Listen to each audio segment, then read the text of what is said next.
இந்த ஐபிஎல் ஆக்ஷனுக்கு ஏன் வந்தோம், எதுக்கு ரீடென்ஷன் பண்ணோம்னு சொல்லி ரொம்ப மோசமா வருத்தப்பட போற டீம் எதுன்னு பார்த்தோம்னா லக்னோ சூப்பர் ஜெயின்ஸா தான் இருக்க போறாங்க. அவங்க ரீடென்ஷன் லிஸ்ட்லயே பார்த்தோம்னா மயங்க் யாதவ் அடுத்து மோசின் கானை ரீடைன் பண்ணிருந்தாங்க. அவங்க ரெண்டு பேருமே இப்ப இன்ஜுரின்னு வெளில போயிட்டாங்க. அதுக்கடுத்து ஆக்ஷன் குள்ள போனோம்னா ரிஷப் பண்ட் மேலே மட்டுமே 27 கோடி ஸ்பெண்ட் பண்ணியிருந்தாங்க. அதுக்கடுத்து பார்த்தோம்னா ஒரு சாலிடான ஃபாரினர் எடுக்கல. அடுத்து பவுலர்ஸுமே யாருமே எடுக்காத மாதிரி ரொம்ப மோசமான நிலைமையில தான் இருந்துச்சு. இந்த நிலைமையில இந்த டீமுக்கு நம்ம ஒரு சாலிடான பிளேயிங் லெவல் கூட சொல்ல முடியல. ஏன் இப்படி சொல்றேன்னு பார்த்தோம்னா டாப் ஆர்டர் யாருன்னு பார்த்தோம்னா மிச்சல் மாஸ், அதுக்கடுத்து வந்து மார்க்கரம் இவங்க ரெண்டு பேருமே ஸ்பின்னுக்கு எவ்வளவு கேஸ்ன்னு சொல்லி எல்லாத்துக்குமே தெரிஞ்சிருக்கும். அதுவும் லக்னோ எக்கானா ஸ்டேடியத்தில் ஆட போறாங்க. அதுக்கடுத்து வந்து டீம் முழுக்க லெஃப்ட் ஹேண்டர்ஸ் அடுக்கி வச்சிருக்காங்க. ரிஷப் பண்ட், நிக்கலஸ் பூரான், அடுத்து டேவிட் மில்லர். அதுக்கடுத்து அப்படியே பவுலிங் சைடு போனோம்னா அங்க ரொம்பவே மோசமான நிலைமையில இருக்க ஒரே டீம் எதுன்னு பார்த்தோம்னா லக்னோ சூப்பர் ஜெயின்ஸா தான் இருக்காங்க. ஸ்பின்னர்ஸ் பத்தி சொல்ல தேவையில்ல. ரவி பிஸ்னாய், அடுத்து சபாஸ் அகமது இருக்காங்க. இவங்க ரெண்டு பேருமே கன்னா அவங்களோட வேலையை செஞ்சு முடிச்சிருவாங்க.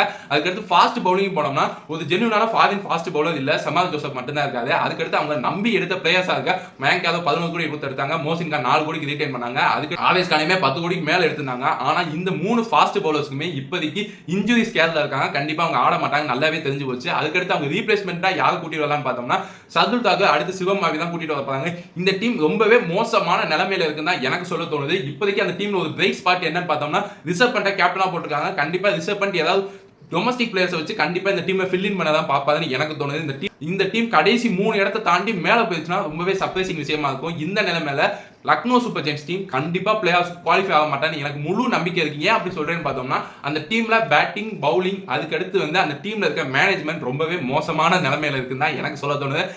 ஏதாவது தப்பா சொல்லி தான் மன்னிச்சிருங்க. ஆனா இந்த டீம் குவாலிஃபை ஆவாங்களா இல்லையான்னு சொல்லி உங்களோட படிச்சமே கீழே கமெண்ட் செக்ஷன்ல விட்டுருப்போங்க.